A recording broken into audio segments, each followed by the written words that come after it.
Paano maiwasan ang negatibong epekto ng migrasyon at suliraning teritorial? Maraming Pilipino ang lumalabas ng bansa dahil sa kakulangan ng oportunidad. Kasabay nito, lumalala rin ang isyu sa ating mga teritoryo. Mga suliranin. Una ay ang kakulangan ng trabaho at oportunidad sa sariling bayan. Ikalawa ay maraming Pilipino ang napipilitang umalis ng bansa upang maghanap ng kabuhayan.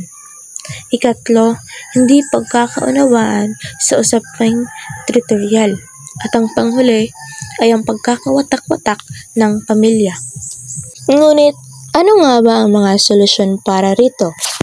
Una ay ang paglikha ng mas maraming trabaho sa loob ng ating bansa. Ikalawa ay pagtatag ng mas matibay na edukasyon at skills training para sa kabataan. At ang panghuli ay magtatag ng mas bukas na komunikasyon at pagkakaisa upang maresolba ang mga isyu sa ating teritoryo. Estudyante ka pa lang.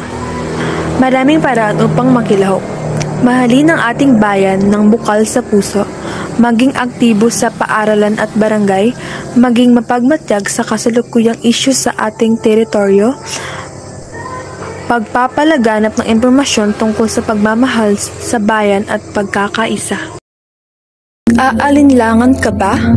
Huwag ka na mag-alinlangan pa. Dahil kung sa tingin mo ay maliit ang mga hakbang na ito, nagkakamali ka sapagkat malaki ang naging epekto nito sa ating bayang Pilipinas.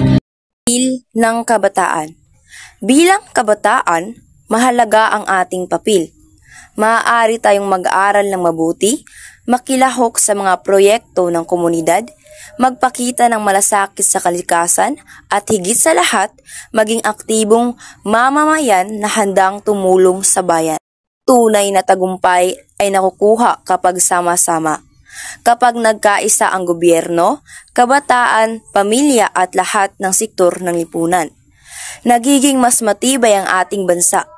Kahit gaano kalaki ang problema, kung sama-sama tayong kikilos, tiyak na makakahanap tayo ng solusyon.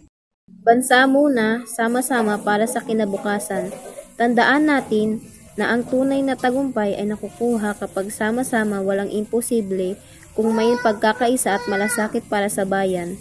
May iwasan lamang natin ang negatibong epekto ng migrasyon at suliraning teritorial kung bawat isa ay kikilos at makikilahok.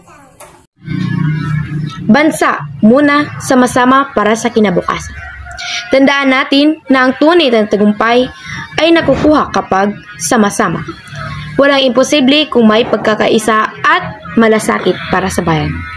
Maiiwasan lamang natin ang negatibong epekto ng migrasyon at suliraning teritorial kung bawat isa ay kikilos at makikilahok. Ang migrasyon at suliraning teritorial ay hamon para sa ating lahat.